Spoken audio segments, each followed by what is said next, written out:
Kicking off the list at number 5, the Landmark Inn. Located in the Upper Peninsula of Michigan, right around Lake Superior, you'll find the Landmark Inn. Yeah, nice and cute and cozy. Come on in, take your coat off, stay a while. This fancy hotel was originally built in 1930 as a luxury accommodation for wealthy business owners from all around the United States. Sounds like a good time. Let's gather, let's talk shop around candles. These business owners would visit the Landmark to check on their business interests, all that good stuff. Though for its 100 years being open to guests, the hotel has had multiple reports of, you guessed it, ghosts and paranormal activity. It's so common at the Landmark Inn that the ghost hunters and paranormal investigators, they make trips out to the hotel quite often just to check in and be like, hey, how's it going? And they put on their gadgets and they just check in on them. They can rely on them. The hotel's 6th floor is home to one of the saddest stories the hotel has ever seen. This story takes place in the 1930s when the hotel was a new, lively social and cultural center in town. The story revolves around a ship worker who fell in love with a local librarian and conducted their love affair in the Lilac Room. Yeah, of all places, of course, let's go meet the Lilac Room.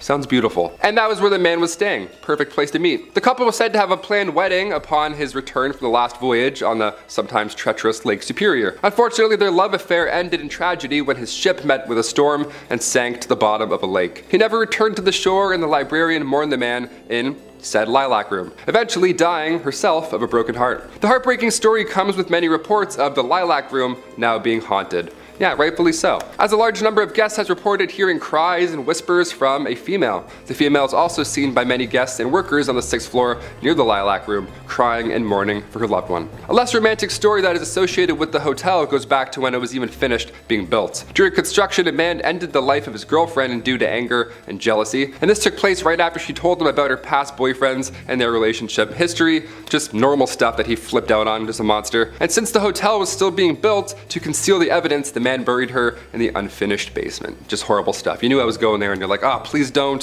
To this day, decades later, visitors and employees report hearing cries from that basement, and some report hearing whispers from a female voice asking for them to find her body. I just got goosebumps. That's real goosebumps. No matter how much time goes by, these two women, heartbroken for different reasons, still haunt said hotel today. Number 4, Michigan Bell Telephone Building. The Bell Telephone Building can be found in downtown Grand Rapids. It's known from the legend that the building is haunted by 2 ghosts. It's always 2, eh? Always gotta have pairs.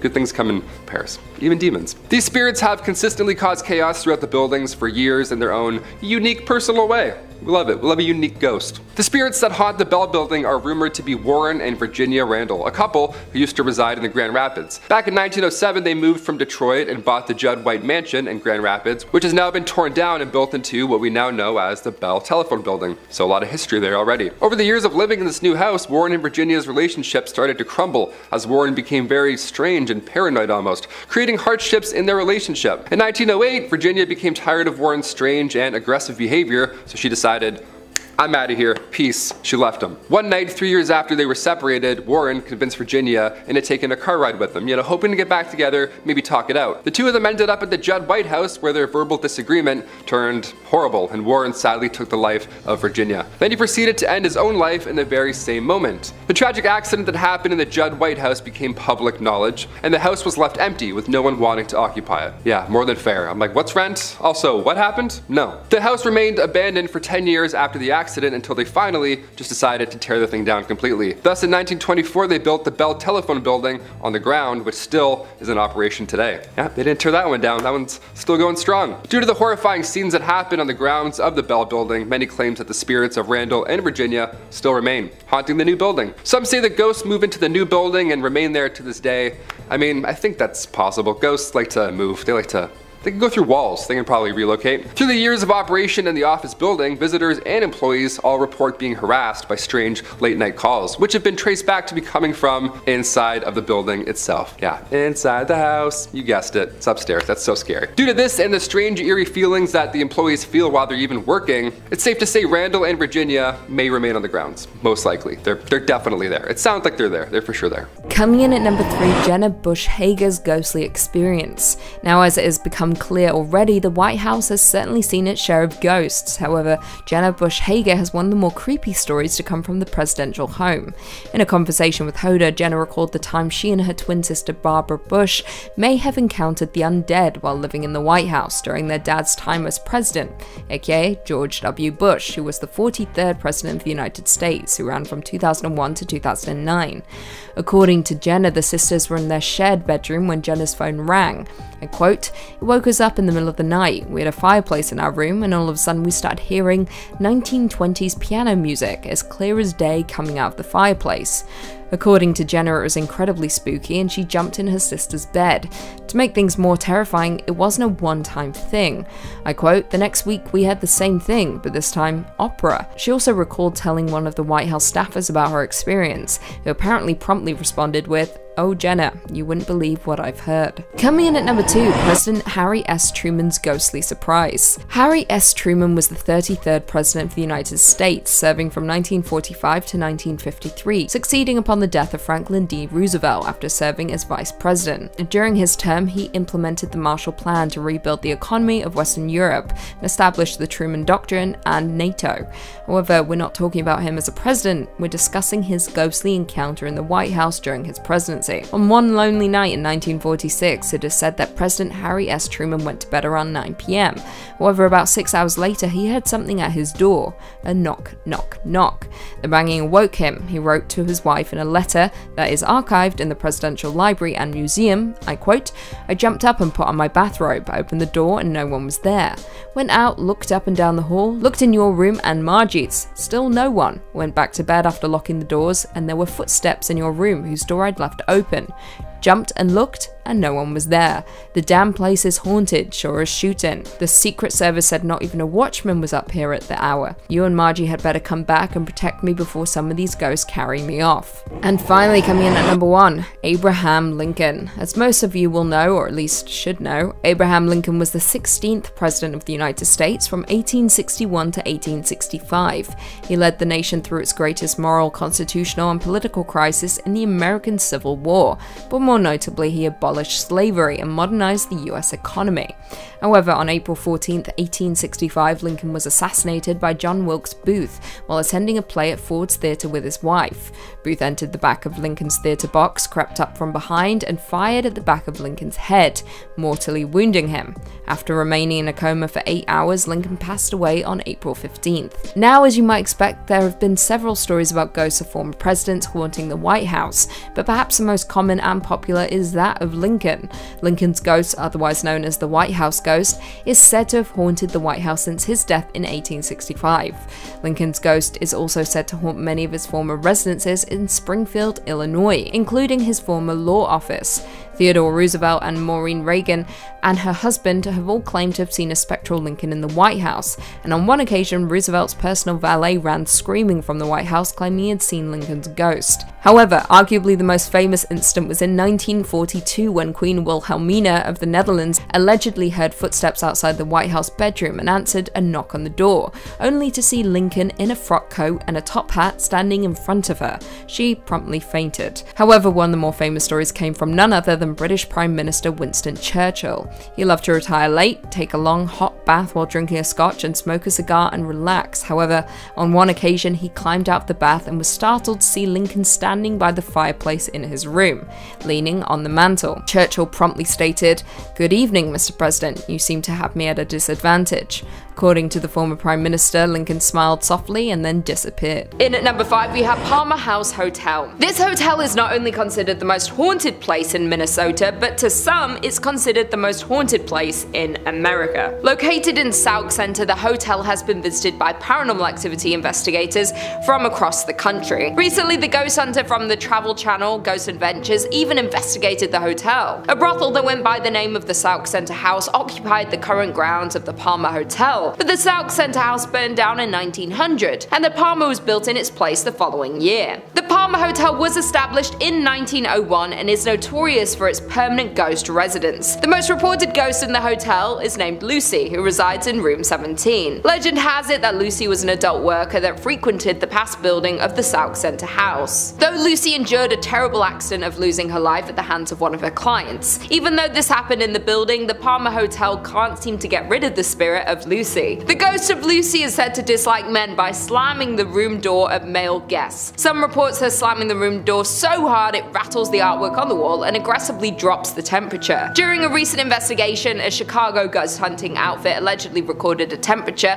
of -1 degrees Fahrenheit during their stay. Additionally, there was a couple staying at the hotel that reported a horrifying ghost encounter in room 17, where the wife woke up in the night and suddenly saw a lanky man dressed in 1920s clothing standing at the foot of the bed. Other active areas include the bar in room 22, home to a spirit named Raymond, rumored to be Lucy's manager. One employee of the Palmer House Hotel has confessed that their favorite paranormal experience is when guests complain about how noisy the people above them are, even though they are on the top floor. The ghost encounters and paranormal activity is so frequent at the Palmer Hotel that the current owner, Kelly Freezer, didn't believe in ghosts, but this changed when she became the owner of the hotel. In at number 4 we have the soap factory. The soap factory was at its peak during the soap boom of the 1880s, though now the factory has been left abandoned. The soap factory is one of the oldest factories in Minneapolis. While the process of making soap required lots of fats, lie in extremely hot temperatures, therefore it wasn't the most glorious or safest workplace in its day. Furthermore, the fats came from animal carcasses, thousands of them. The flow of blood and skin leaked into the Great River next door in the turn of the century. The building's smell of flesh made it a hot spot for stray dogs that the city paid to be rounded up and sent to the end of their life. If that's not creepy enough, there are legends regarding malpractice taking place at the factory, with animal fats from local restaurants taken to be made into soap. And there were also rumours of child labour at the factory, but whatever you choose to believe, there is no denying that the site contains negative energy. Now the basement of the abandoned factory is used for haunted tours. The tour is so scary in fact that guests have to sign a waiver and have to be 18 to go on the tour. Number 3. The Henderson Castle. Established in 1895, this castle is a hub for many spirits and paranormal activity. I mean, it's a castle. The original owners, Frank and Mary Henderson, are said to haunt the castle as they passed away back in 1899. Yeah, I wouldn't want to leave either, living or dead. Additionally, other spirits are said to reside in the castle, a young girl and a dog. Yeah, a dog! We've got a dog ghost. How do you deal with that? Ghost barks? That'd be so scary. In 2005, the castle was occupied by Peter Livingstone McNellis and his family. When the family resided in the castle, Livingstone's son, Vincent, before anyone else had ever reported anything strange happening in the house, he said that he saw an apparition of a figure in the Victorian room, originally the changing room for one Mary Henderson. The son said while pointing at a picture of a woman dressed in an old period clothing, some Victorian clothing, that was the woman he saw wearing that same clothing. I would throw up. If someone ever said that, I'd be like, oh, this Victorian painting? And one former innkeeper who stayed at the castle each night told Livingstone on numerous occasions that she also felt a presence coming up and down the staircase, a movement passing her on the stairs when she would walk by. Ugh, these are scary. Top 5 is like, you know, or top 10 is scary fish. This is hard. This is some scary stuff. 9 AM. I'm already getting spooked. While now the castle is being used for a bed and breakfast, guests have fallen victim to ghosts as well. Yeah, it's not over yet. The Henderson Castle is a very paranormal active ground that many ghost hunters have investigated, and they've confirmed, in fact, that it's haunted by spirits. I trust them. The people that can go into these castles and physically do this, I'm like, yep, I trust your opinion, whatever. He just comes out, he's like, haunted. Like, thanks, Daryl. This has been confirmed as these ghosts have interacted with many paranormal investigator teams, in addition to guests and employees of the castle. Yeah, they're just harassing everyone. The ghosts seem to be friendly, not evil whatsoever, so that's a good side, I guess, to being haunted by ghosts. They have been known to speak and physically touch guests and employees. Just they touch them on their back, side, shoulder, always in the back. You never see it coming. It's always in this region. Not only that, but there's also been reports of radios making weird noises or turning on by themselves, even though they're either unplugged or just either turned off. Both bad, both scary. Guests and employees have also reported hearing footsteps upstairs, slamming doors from unexplainable sources, and some ghosts have been wearing the clothes that they wore while they were alive. Clothes that they wore while they died in, probably. As the spirit of Mary Henderson has been reported as many guests at the top of the staircase, wearing her usual getup. Imagine being like a clown, like a jester, and then you die in that, and that's what you look like as a ghost. You're like, what? I was doing a mascot gig. I don't want to look like a shark forever. Number 2, Allegan Lodge. The old Allegan Elk Lodge was built in 1909. It was used as a psychiatric and TB hospital until its closure in 1948. The lodge was a former hospital that was frequented by mobster Al Capone, and one that many say is haunted by at least 7 different ghosts. Yeah, you thought 2 was bad. Add 5 more. Now we got 7 ghosts. And it's currently on the auction block in Allegan. If you have a lot of money and bravery, there you go. While the structure was originally built by physician John Robinson in 1909, somewhere in the 1920s, it was sold to a doctor from the Chicago area who had allegedly had underworld ties. That's a great doctor. That's just who you want working on your pancreas. Brought pancreas back today. The facility was supposedly frequented by mafia figures such as Al Capone, the Prohibition-era Chicago mob boss, and his men. Yeah, when they needed medical attention or when they simply needed to get away from Chicago, this is where they'd go. The old Elks Lodge, Al Capone. He's like, oh, it's cozy, they have great soup.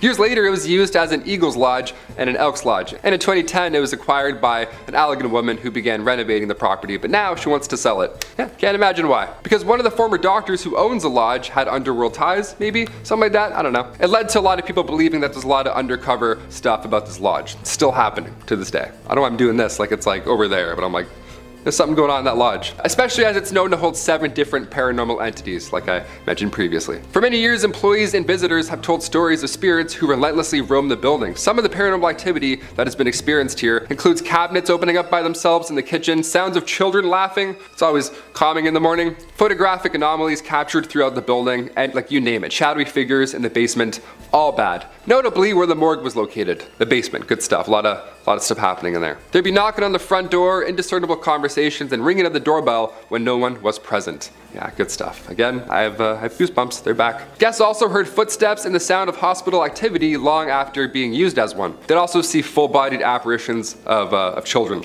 They would just see ghost children. That would be it. I wouldn't have to see any more. I would just see the ghost children and be like, again, see ya. Like that's. And finally, number 1, 0.0 Barks Lighthouse. There are plenty of lighthouses in Michigan, and plenty of them are rumored to be haunted, of course, because they're lighthouses and they're creepy, as they normally are. And this one is no exception. Built in 1847, real old, lot of history with this one. The lighthouse is located on 0.0 Barks. As the legend goes, early to mid 1800s, Peter Shook had been 0.0 Barks' first lighthouse keeper. He was the OG. In 1849, Peter drowned while he and a couple of friends were sailing to Port Huron to pick up supplies for the lighthouse. He left behind 8 kids and his wife Catherine, and she took over at that point for Peter's duties, thus becoming Michigan's first female lighthouse keeper. Since then, people have claimed to see the spirit of Catherine walking along the edge of a cliff dressed in mourning clothes, as she is still heartbroken by the loss of her lover, of course. As we talked about earlier, ghosts like to wear the things that they were, that they passed away in. Again, I would hate to be a clown outfit, that would suck. She had also been spotted in the window of the 2nd floor wearing an apron,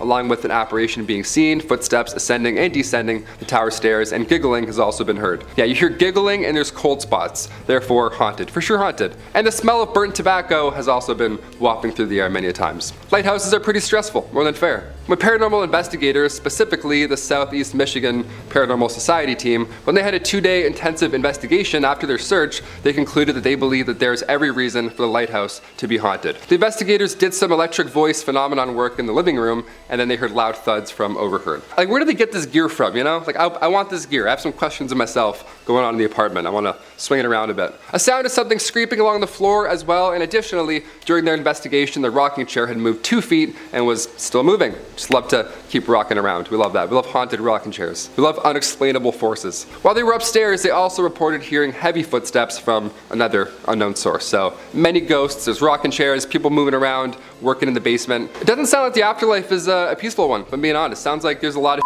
to do after you die. I'm not really looking forward to it. I thought I could just kind of float around in your paintings, but now it sounds like I'm gonna have to go and wear this. Wear my morning clothes, who knows? Number 5 on this list is the Carolina Inn. This inn has actually been voted one of the most haunted in America by a few different lists. The University of North Carolina says the Carolina Inn was built in 1924 and quickly became a popular hotel for visitors and graduates of the university. In 1948, the Carolina Inn's most long-lasting guests checked in and apparently never left. Dr. William Jacox was a fun-loving man with a witty sense of humor, had recently retired from practicing medicine, and decided to make the Carolina Inn his final home. He lived in room 252 for 17 years before his death in 1965. As shared by the Carolina Inn, guests that have stayed in Jacox's old room report being inexplicably locked out of the suite. One time, the lock was so stubborn that a workman had to use a ladder to break into the room. Visitors have also noticed strange occurrences such as messy bath mats and previously closed curtains being pulled wide open. Some have encountered the smell of freshly cut flowers despite none being in the room, and felt their bodies become strangely cold for no apparent reason. This is only part of the stuff that goes down at this room as well, guys. Some people have reported seeing a poorly dressed man approach them looking for an unlocked door, and then if they show it to him, he runs away screaming. It's thought that this is the ghost of Dr. William Jacox. I don't know why unlocked doors scare this dude so much, but anyone who's gonna spend 17 years in this hotel is probably a bit of a weird dude. Unless you want to deal with a crazy old doctor ghost messing with you all vacation, I'd stay at a different inn. Number 4 on this list is the New Hanover County Library. I don't know why, guys, but something about haunted libraries is just so intriguing to me. Like, it just seems so mystical and mysterious, I guess. This haunted library is located right in Wilmington. There is a woman that haunts this place who's believed to be a patron. Apparently, she used to donate quite generously to this library, and in death doesn't want to leave it behind. She isn't the only ghost that walks the halls here and haunts the books. There's a male poltergeist who makes his presence quite known as well. He apparently died in a duel that happened here many years ago before this land was turned into a library. Nowadays, these two ghosts make it very hard to do any serious learning or studying considering they haunt the place so much. The woman isn't too bad, she just shows up and looks super creepy, but from my reading, she only actually punishes those who cause harm to the library or make fun of it. Those who come here to learn and to read, she leaves them be for the most part. The man, however, is certainly quite the pest.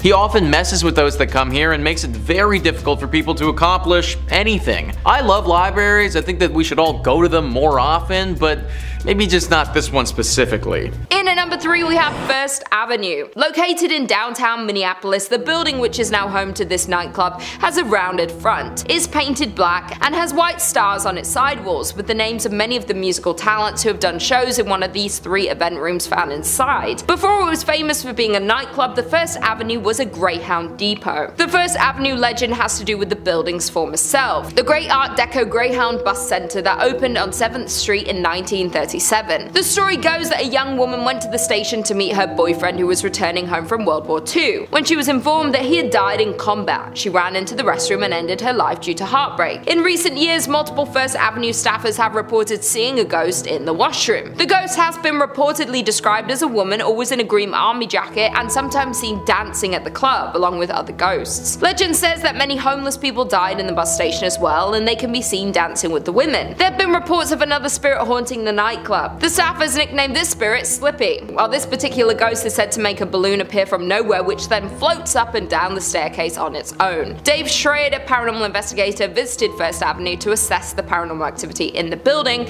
multiple times and has concluded that the building is indeed haunted by many spirits, indicating that the record room is the most active area of the site. While DJs that have played at the venue have reported frequently hearing strange noises through their headphones such as growls, voices and screams, other performers report their equipment being pushed off stage with no explanation. In at number 2 we have Schmidt Brewery. Schmidt Brewery became the largest in Minnesota by 1860, producing 1,200 barrels annually and shipping them as far south as Tennessee. It was restructured as the St. Paul Brewing Company in 1898 before being sold to Jacob Schmidt soon after in 1900. Since its opening in 1884, many ghost hunters have visited the Schmidt Brewery to experience some of the many rumored paranormal activities. The brewery has been the site of many constant unexplainable instances, from fires to people losing their lives to terrible accidents. This place has seen a lot of scary sights. While the victims of these events linger around to haunt the grounds of the brewery, even though the building is now used as an artist's loft, that doesn't take away the scary history of the Schmidt Brewery. While most of the ghosts that haunt the grounds of the old brewery have to do with ordinary brewery workers dying in terrible terrible accidents, in 1896 2 workers lost their lives in an explosion. Furthermore, in 1902 a worker fell down an unmarked elevator shaft. Additionally, in 1904 Matthew Kohler, a worker whose job was to light gas lamps in the brewery, lost his life from inhaling flames. Schmidt Brewery has been a St. Paul haunt since 1855 for more than a couple of reasons, when owner Jacob Schmidt took down the original North Star Brewery sign,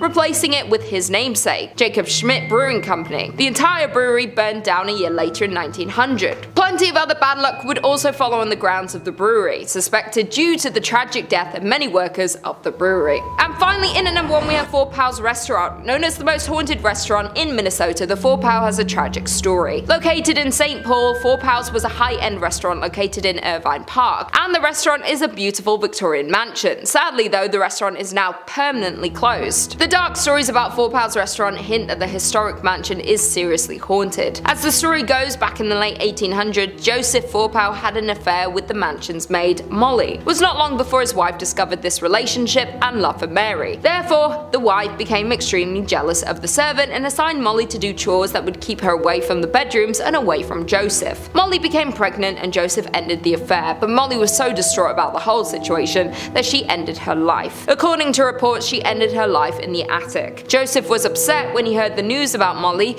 that he figured he could not stay in the house where his beloved died. One day he went out for a walk and ended his life as well. Since then, restaurant guests and employees have reported creepy sightings of a woman dressed in 1800s attire, lights turning off and on by themselves, and strange noises coming from the attic. In one case, the disturbances were so chaotic that it led to an investigation by the St. Paul police, whose canine dog refused to enter the attic. It is said that Joseph and Molly both haunt Four Pals, but many guests have said Molly is more active spirit. People say they have seen the two walking around the dining area, but Molly bangs on walls and smashes glasses. Some people say they can smell her lavender perfume. That being said, Mr. Fourpal is also sometimes seen, and his ghost has been reported wearing a dark waistcoat, silk vest, pinstripe trousers, and a derby hat. He can be seen going to the basement, at which time the lights flicker and shuffling noises are heard. He roams the house and has been caught on film many times. The former staff of the restaurant have also reported on many occasions when they would go floor by floor turning off lights as they close down for the night. Then when the staff members get in their cars to leave, they'll notice the top floor light is on. Nevertheless, if the restaurant is haunted, the story of Mr. Fourpal and Molly is one of the most devastating to date. Number 5 on this list is the Myrtles Plantation.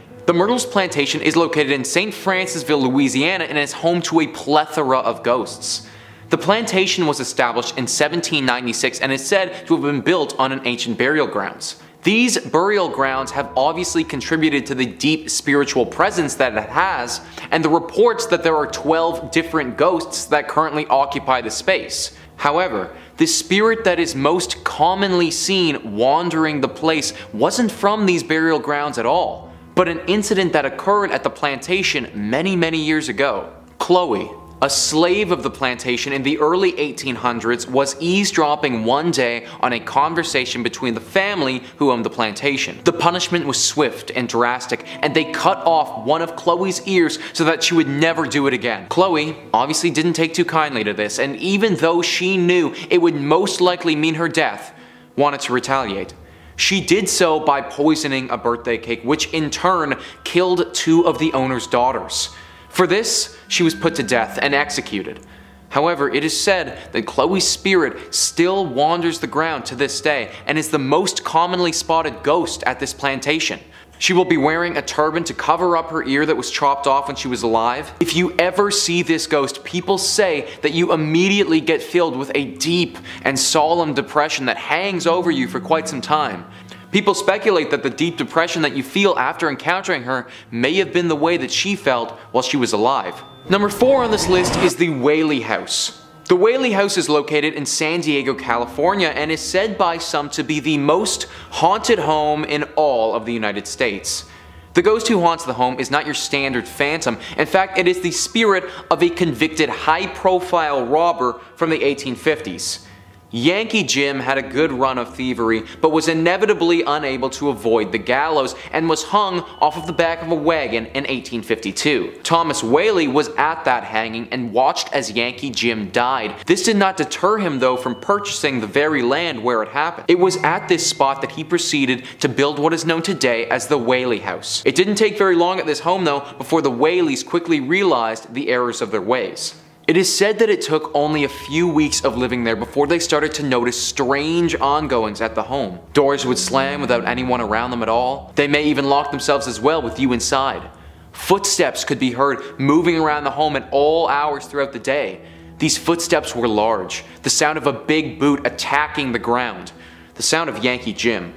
In the entirety of that time the family owned the home for over 100 years, there was never a time that they said they weren't haunted in this house. After the home was donated and turned into a museum, the sightings became more exaggerated. Different phantoms started appearing, screams were heard, items would float from place to place. A parapsychologist even reported seeing a phantom dog run through the home at one point. Frankly, I don't believe all of these secondary claims. It kind of feels like people's imaginations ran with the idea of having a haunting once it turned into a museum.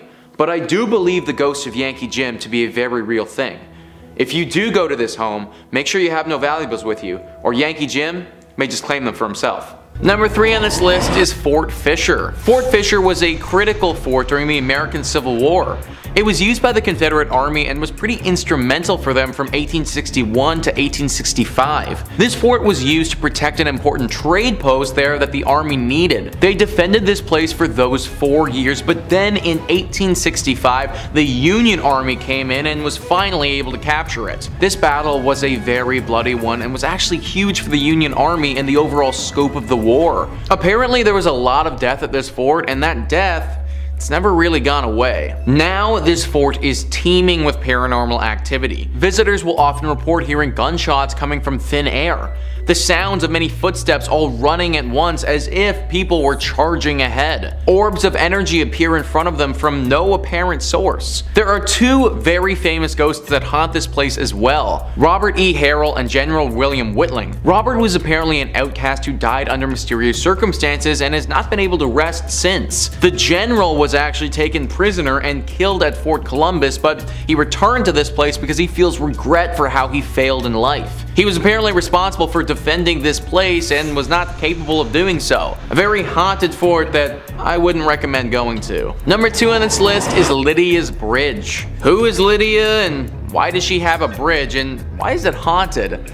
Well, Lydia is quite the famous ghost. This is a true ghost. Like when you think of a ghost and a ghost story, this meets all the criteria for a good one. Spectrum Local News says, people traveling between Jamestown and Greensboro on US Highway 70A said they've encountered the ghost of Lydia, a hitchhiker. If she's picked up, she gets into the car and vanishes before she reaches the requested destination. Various versions of the Lydia legend have been passed along over the years, and there are apparently 11 different versions of the story that are set in North Carolina. It's common for folks to go ghost hunting for Lydia near the bridge. In the book Looking for Lydia, historians Michael Reniger and Amy Greer cite the 1923 death of Annie C. Johnson as the real-life Lydia who died after a car flipped in 1920. That is a story with some history, man. Literally since the 1920s this has been going on, and there are 11 different versions of the story. A story like this isn't just made up. It's not just something that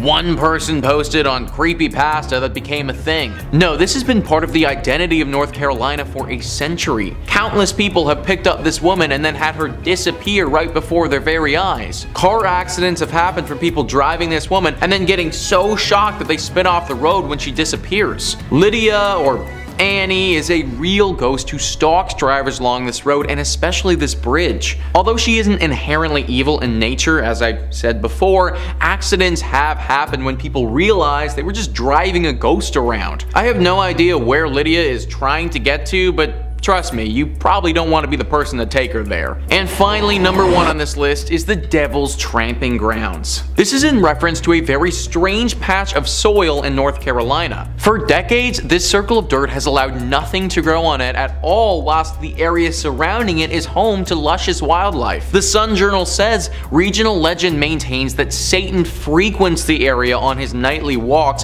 pacing the circle as he contemplates his nefarious deeds. Normal vegetation surrounds the circle, but only a wiry grass grows inside it, and no plant life of any kind can be found on the path itself. Visitors have also claimed to see red glowing eyes in the circle. Now, there could be any number of reasons for why nothing is growing on this patch of dirt. Simply because an area of land cannot grow wildlife doesn't automatically mean the devil himself has anything to do with it. But throw in the fact that there are 2 red glowing eyes there, plus a few other creepy occurrences, and we might just have something demonic afoot. Locals have reported putting objects in the center of the circle, then coming back a little while later and having those same items moved outside the circle, as if someone or something did this deliberately. The thinking is that this circle is a place used by the devil to dance or to perform rituals that we don't understand. Having things inside his circle of death doesn't make for a great dancing spot or sacrificial zone, so those things need to get moved. That's why we see the red eyes in the night, and there's an overwhelming sensation of dread in the area. It's the devil doing his devilish things. A daring reporter actually decided to test this theory one evening and slept in the exact spot in a tent. He said that the entire evening he heard the distinct sounds of dancing footprints outside his tent, but couldn't spot anything when he looked out. My dude literally could have been like 1 foot away from the actual devil. No idea how he managed to make it through the entire night, but honestly, solid respect. Either way, this guy's story is an exception, not the norm. I'd avoid this place at all costs, cause if you don't, the devil might actually make you pay for it. In 5th place, we have the Winchester Mystery House in San Jose. Fun fact, California tends to easily be one of the top 5 most haunted states out of the entire United States. And it was a struggle today not making another list with purely locations from, California. The origins for this crazy tale begin in 1881 when the passing of Sarah Winchester's mother, father-in-law, and husband, William Winchester, of the famed Winchester Repeating Arms Company, all happened in under a year, leaving her with a very large inheritance, assumed to be around $20 million, and a 50% stake in the company, making her one of the wealthiest women at the time. If $20 million doesn't sound super rich to y'all, in today's money that would be about $561.6 million. Chump change, right? After living in Connecticut for the majority of her life, an arthritis diagnosis and meeting with a medium convinced Sarah to start a new life in California. She believed her family to be cursed by victims of the Winchester rifle and began construction on what was originally a 2-story, 8-room farmhouse, which she purchased in 1886. She and her late husband shared an interest in architecture, and after dismissing all of the architects she originally met with, Sarah decided to do all of the home planning herself. She was known to rebuild and abandon construction if anything didn't meet her expectations, which resulted in a maze-like design. It is believed that said maze-like design was mainly intended to confuse and keep spirits from harming her and what was left of her family. According to paranormal investigators Mary Jo Ignafo and Joe Nickel, the bell tower built on the property was used to summon spirits, and Sarah was known to throw lavish parties for the beings she feared in an attempt to please them. It was reported in the San Jose News in 1897 that a 7-story tower was torn down and rebuilt 7 times. Honestly, I respect the attention to perfection, knowing what you want, and having the money to be able to not settle. As a result of her expansions, there are walled-off exterior windows and doors that lead to nowhere, along with staircases that end suddenly, and as the house grew in size, up to 5 additional levels were added to the home. When the 1906 San Francisco earthquake hit, the damage to the home was quite extensive, causing the collapse of the 7-story tower and most of the chimneys. An entire wing was destroyed along with the 3rd and 4th story additions, and pipes began protruding from what were once window boxes. Before the earthquake, the house is believed to have had 500 rooms, and at the time of Sarah's passing in 1922, the house had 160 rooms, 2,000 doors, 10,000 windows, 47 stairways, 47 fireplaces, 13 bathrooms, and 6 kitchens. Visitors to the house today have reported multiple instances of experiencing cold spots, footsteps, cooking smells, odd sounds, whispering, doors and windows slamming, and feelings of being watched. Honestly, I still kind of want to visit it.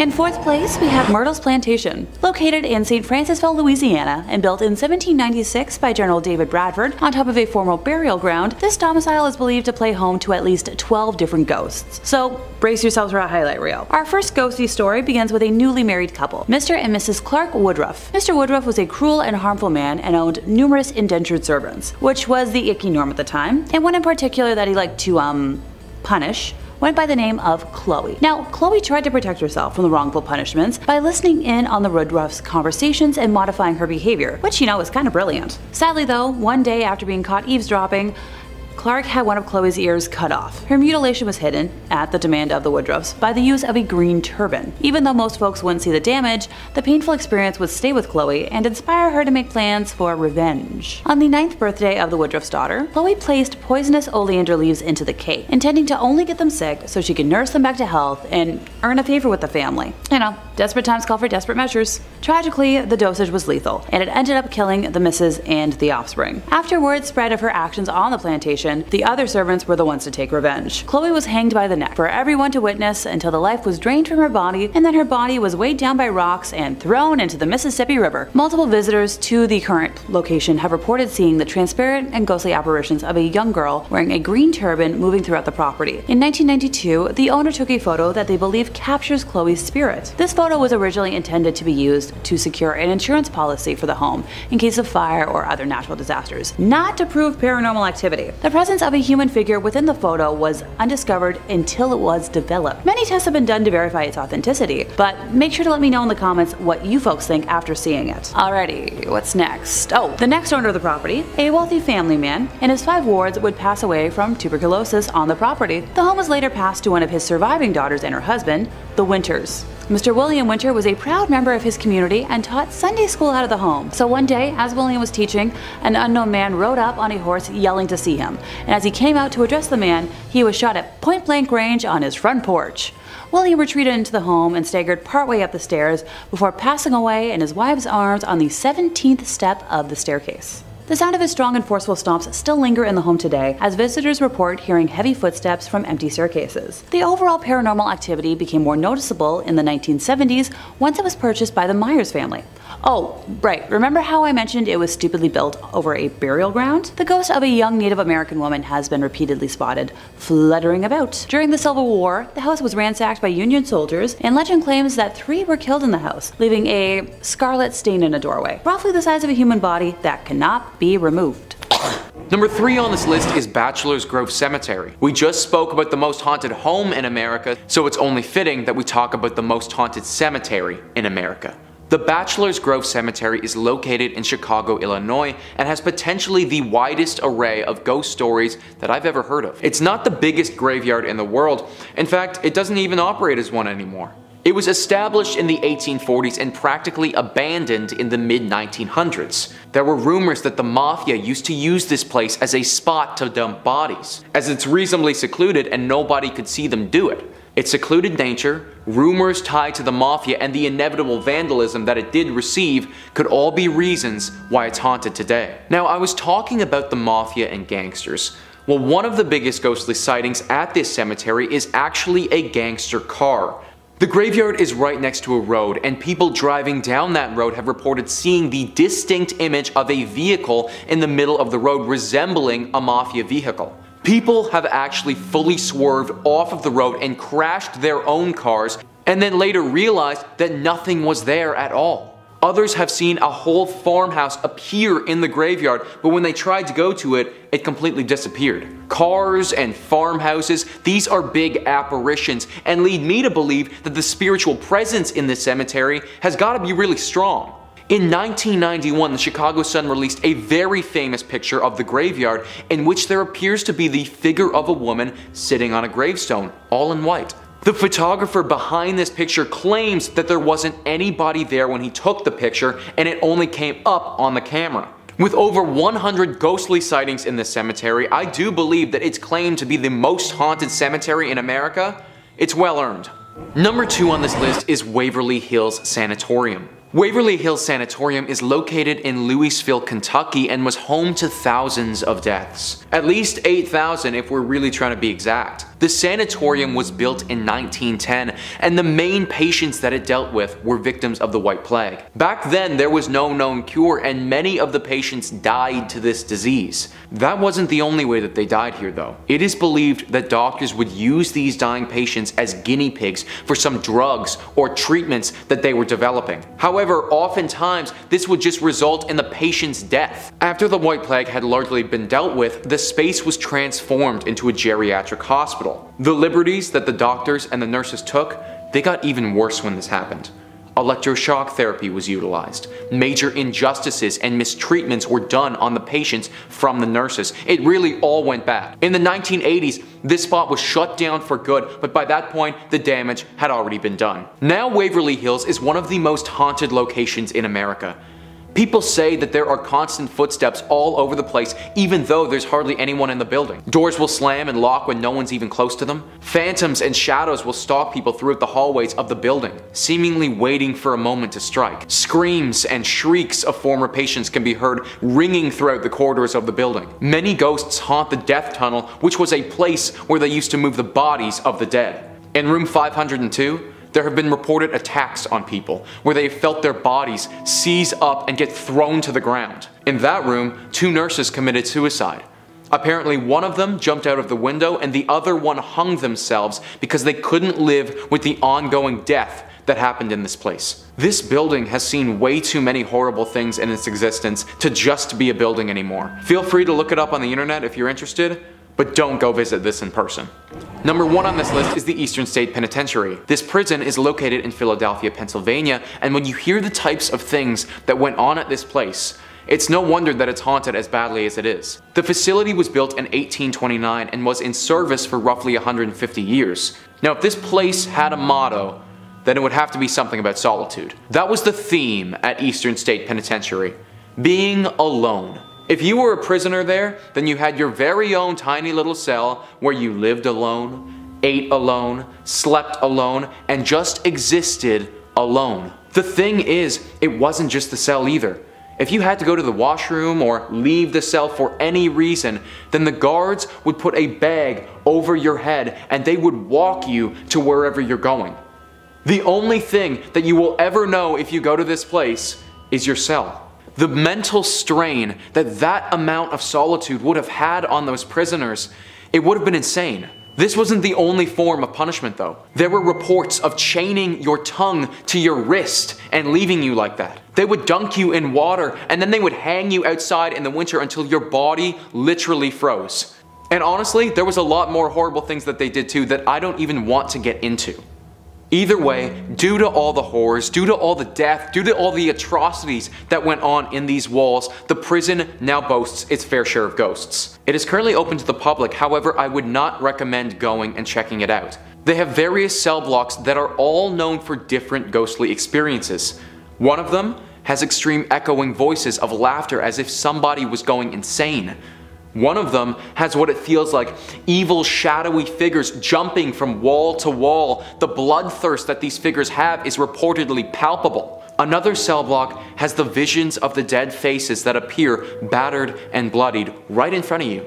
Gary Johnson, who works to upkeep the prison, had a harrowing experience here before. He was opening up a cell block to clean it when all of a sudden his body stopped functioning, and he was completely paralyzed, but also totally aware. He felt as if spirits were invading his body and hurting his mind as he was frozen. Finally, he was released and ran from the scene. This prison is haunted to its core, and it must be avoided at all costs. In at number 5, we have Batstow Village in New Jersey. Located in New Jersey, Batstow Village is a historic community centered around the Batstow Iron Works. The site was ideal for ironwork because there was water for mills, abundant wood for charcoal, and naturally occurring bog iron. The well-preserved and lovingly restored village dates back to 1766. As the operation of ironwork grew, so did the village. There were mills, cottages, and over 3 dozen structures and buildings still remain, many from the early 1800s. But by mid 1800s, iron production declined due to the discovery of coal ore. As the need for iron declined, then glassmaking was pursued by the town, but at that point the population already started to dwindle. When Joseph Wharton purchased the property, he primarily focused on forestry and agricultural endeavors. After Joseph Wharton passed in 1909, the property was managed by a trust. The state of New Jersey began buying the land in the 1950s. The last resident to leave the town left in 1936, but not before strange disappearances occurred. According to local legend and a bunch of conspiracy theorists, Ong's Hat offers a portal to a different dimension. In the 1970s, a few professors from Princeton fled there after being mocked by their quantum physics theories. This is when they claimed to have discovered interdimensional travel. According to other local legends, the devil is the 13th born son of the Leeds, the first inhabitants of New Jersey. Mother Leeds gave birth to a healthy baby, who within minutes transformed into this beast. This old ghost town is said to be a hotspot for the Jersey Devil activity, and in the last 50 years there have been numerous reports and encounters with the beast in this area. Some of these encounters include strange tracks along with hearing screams just outside of the village. One sighting of the Jersey Devil comes from a group that saw the creatures crossing the street in front of them. When visiting the village, some say you can feel his presence as if he's walking right behind you. In at number 4 we have Bodie, California. Located up in the Bodie Hills in Mono County, California, near Yosemite, in 1859 4 miners found a good place to look for gold in the hills near the California-Nevada border. Bodie died in a blizzard not long after, but a small mining town sprung up at their camp. The town was home to 10,000 people. Bodie was a mining camp in 1859 where people had seen gold in its hills. Eventually it turned into a well-populated town, though like most mining towns it saw its peaks, its losses, and then its decline. Fast forward to 1962 and the town would be fully abandoned. Although it already showed signs of decline with dwindling numbers at the start of the 20th century, a series of fires forced the last remaining residents to flee the town, leaving it almost exactly as it was in the early 1900s. With the dinner tables still set, shops are still stocked with supplies, and restaurants are still poised to serve long-forgotten meals. Today the 110 silent buildings sit spaced out for traffic and people that aren't there. Buildings such as a barbershop, a church, a mill, a morgue, and a leaning hotel are held up by a beam and have been left untouched for 100 years. Though it has been left abandoned for years, some of the buildings are in a crumbling state of decay, while others stand strong, full of their original items but long devoid of their owners. There were also 60 saloons and thus a fair amount of danger. People were robbed and crimes occurred quite often, though the curse of Bodie has nothing to do with the fires or the shootings. It started because people started taking artifacts from abandoned buildings. They take weather-worn shoes or pieces of glass from shattered windows. Somebody once ran off with a piano. Those items may seem like they have no value, but all objects carry equal significance in telling the story of Bodie. Thus the curse of Bodie emerged: if you take something from Bodie, bad luck will come around to get you. Because of the rumor spreading of a curse, people who stole items would send them back, often including heartfelt apology letters, explaining that they didn't expect their fish to pass or their romantic life to fail from stealing from Bodie. In third place, we have the Crescent Hotel. Located in Eureka Springs, Arkansas, it was erected in 1886 and has served several purposes over time, such as a luxury resort,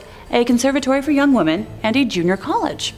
But the strangest mark on its history came in 1937 when it got a new owner, Norman G. Baker. Norman was a millionaire inventor and radio personality who decided to pose as a doctor despite having no medical training, and wanted to turn the hotel into a hospital that could cure cancer. He was eventually found out and was run out of town, but his spirit somehow found its way back to the hotel and found some otherworldly company as well. The now operating Crescent Hotel is said to be haunted by at least 8 ghosts, ranging from a small girl to a bearded man wearing Victorian clothing. When current owners Marty and Elise bought the hotel in 1997, they hired 2 certified mediums to do a reading of the building. The mediums found that the hotel showed signs of being a portal to the other side, as in a dimension that holds the spirits of the dead and can be accessed by those on the same frequency as ghosts. That portal is located on top of what used to be the morgue. One thing I like to stress, especially when dealing with angry ghosties, is to never disturb the graves. And a formal archaeological dig was done on the property in 2019, uncovering Norman Baker's bottle grave, with some of the glass containers clearly showing fleshy remains, while others are believed to have held his assorted curing potions that never cured anyone. If you'd like to see them for yourself, they're on display in the Crescent's morgue. Oh, I totally forgot. The morgue, complete with autopsy table and a walk-in cooler where bakers stored cadavers and body parts, are open for public viewing. The experience comes with seeing the ghosts of younglings huddled under the morgue's autopsy table, pleading for help, the reoccurrence of a Baker patient who also served as a hospital assistant being seen in and around room 419, better known as Theodora's room, the early morning loud squeaking of wheels in the third floor corridor, accompanied by sightings of a nurse pushing a gurney full of corpses down the hallway, only to see it vanish into thin air. In second place, we have Eastern State Penitentiary in Philadelphia. The castle-like penitentiary took solitary confinement to new levels when it was built in 1829. Prisoners lived alone, exercised alone, and ate alone. When an inmate left his cell, a guard would cover his head with a hood so he couldn't see or be seen. Now, the prison had to abandon its solitary system due to overcrowding from 1913 until it closed in 1970, although the forms of punishment did not get any less severe. Current reported paranormal happenings have included, disembodied laughter, shadowy figures, and pacing footsteps. Yeah. Elaborating now. Cell block 12 is known for echoing voices and cackling, while cell block 6 is known for shadowy figures darting along the walls, and cell block 4 tends to have visions of ghostly faces. Many people have reported seeing a silhouette of a guard in one of the towers. Oh, and that might not sound weird, but there's no way to physically get to the top of the tower today, since the brick stairs crumbled away, many years ago. One of the more legendary tales comes from Gary Johnson, who helps maintain the crumbling old locks at the prison. In the early 1990s, he had just opened an old lock in cell block 4 when he says a force gripped him so tightly that he was unable to move. He described a negative, horrible energy that exploded out of the cell, while tormented faces appeared on the cell walls, and that one form in particular beckoned to him. Although executions were not carried out at Eastern State, the prison was home to its fair share of deaths. At least, 2 guards were killed over the years, as were many inmates, with their spirits still very much present. In first place, we have the Hotel Monte Vista in Flagstaff, Arizona. So with tourism on the rise in the 1920s, residents of Flagstaff decided that building a hotel was the crucial, next step in aiding the city's growth as one of northern Arizona's premier destinations. Fundraising began in early 1926, and by New Year's Day on 1927, the hotel was finally open, offering 73 guest rooms under the name Community Motel, which would later be changed to the Monte Vista, a name chosen by a 12-year-old contest winner. This hotel hosted one of the few hidden speakeasies in Flagstaff during Prohibition, which was, a late-night establishment fed by secret tunnels that were built by railroad workers and ran for miles below the downtown core. Over the years, it has adopted quite a few spirits, and I'd like to elaborate on 3 of them. Out of the many rooms in this historic hotel where the spirits of the past like to make their presence known, let's start with room 220, where an unusual one-time resident, known as the Meat Man, is still causing a stir to this day. This long-term boarder, who spent his days at the Monte Vista back in the early 1980s, had a somewhat unusual habit, hanging raw meat from a chandelier. No one has any clue why he did this, but definitely makes him memorable. One day, the poor schmuck was found dead in his room.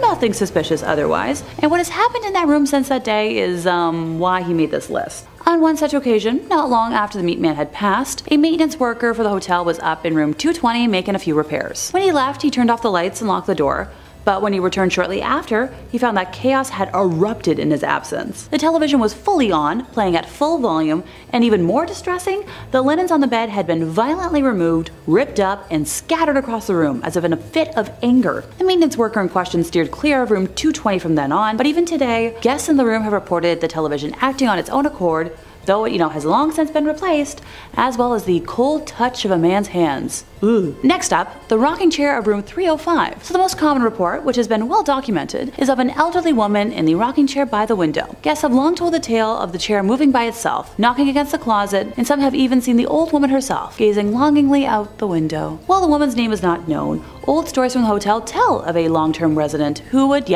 sit by the window, day in and day out, looking out into the world, perhaps waiting patiently for someone to return. Finally, I feel like I'd be cursed if I left out the ladies of room 306. In the early 1940s, 2 women of the night were working their shift, only to be picked up by a man who was staying in, room 306 of the Monte Vista Hotel and looking for some company for the night. The 2 women returned to his room, and that night were brutally ended and dumped out of the 3rd floor window to the street below. What happened to these women was horrendous, and it seems that they agree, seeing as their spirits are still haunting this room, lashing out at anyone who dares to stay there. In the decades since, guests have reported the uneasy feeling of being watched, as well as difficulty sleeping.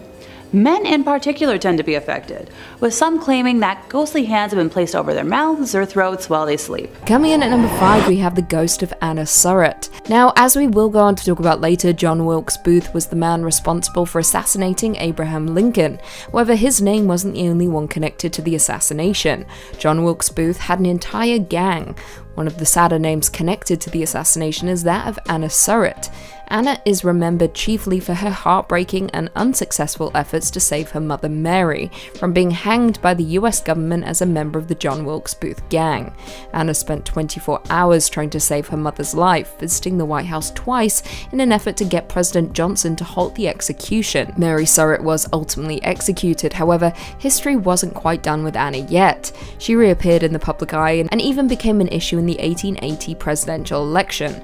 By the time Anna died on October 24, 1904, public opinion largely regarded Mary Surratt as the innocent victim of prosecutorial zeal, and Anna was remembered, in the words of the Baltimore American, for her utmost devotion and self-sacrifice in the closing hours of Miss Surratt's life. Now, many of the more recent residents of the White House have sworn the ghost of Anna Surratt haunt the grounds, with many hearing knocks on the front doors pleading for the release of her mother, Mary Surratt. Coming in at number 4, we have the ghost of David Burns. Jared Broach is the founder of the Nightly Spirits Company, which offers tours of haunted areas in several cities across the United States. However, when Broach started the tours back in 2012, he offered only one: the White House. I quote, "The White House has the best ghost stories, and I'd call them the most verified. Honestly, we could do a 10-hour tour if we really wanted to." Now, his favourite story is that of David Burns, who sold the land where the White House sits, and whose voice has been heard in the Oval Office countless times. David Burns was said to be an argumentative, controversial Scotsman, who despite his great wealth never got rid of his original home, which was a humble cottage overlooking Constitution Avenue. When David Burns died, he left his daughter his entire and very substantial estate, telling her from his deathbed, "Marcia, you've been a good daughter. You'll now be the richest girl in America." She was said to be the richest woman in America at the time.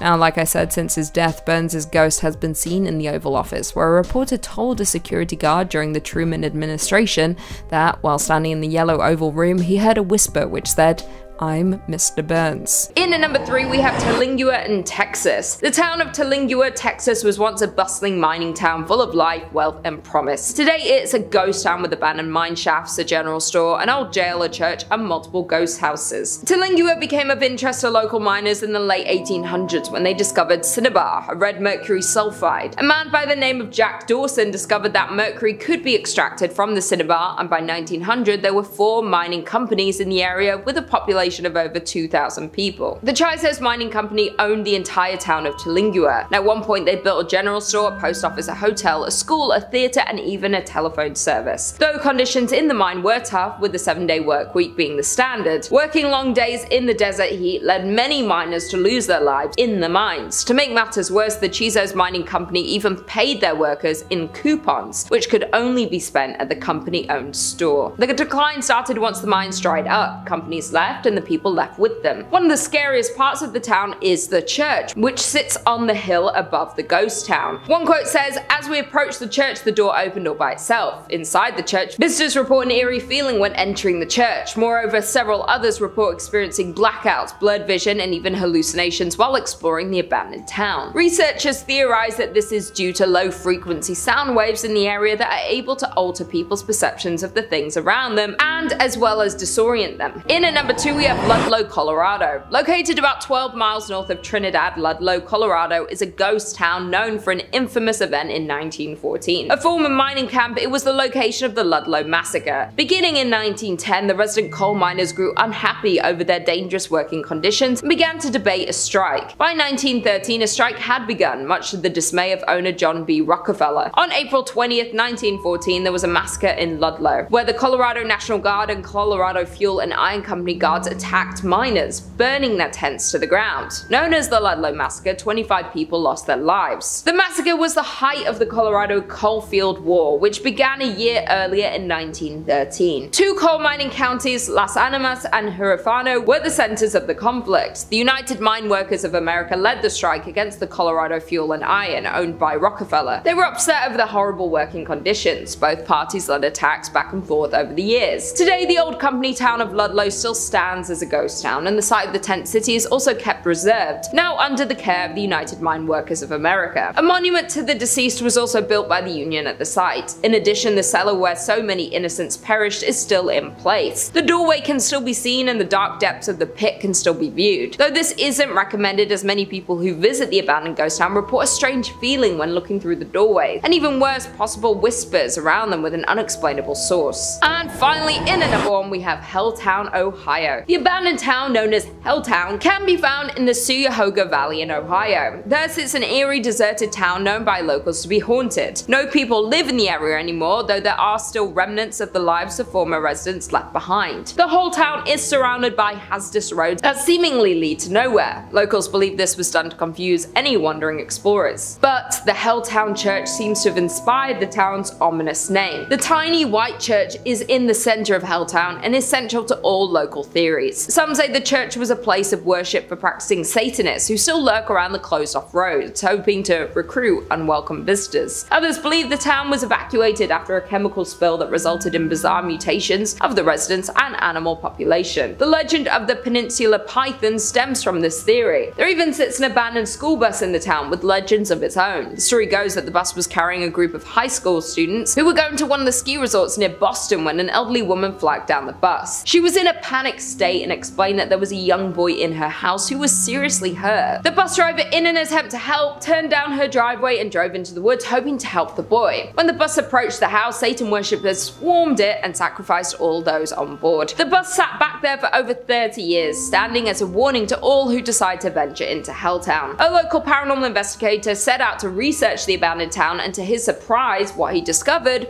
was truly frightening. He describes Helltown as not just truly abandoned, but is home to many spirits and hauntings. His personal experience with a ghost encounter was returning to his car to find strange people looking into his car windows. Both times the people vanished as soon as they saw him approaching the car before he had a chance to speak to them.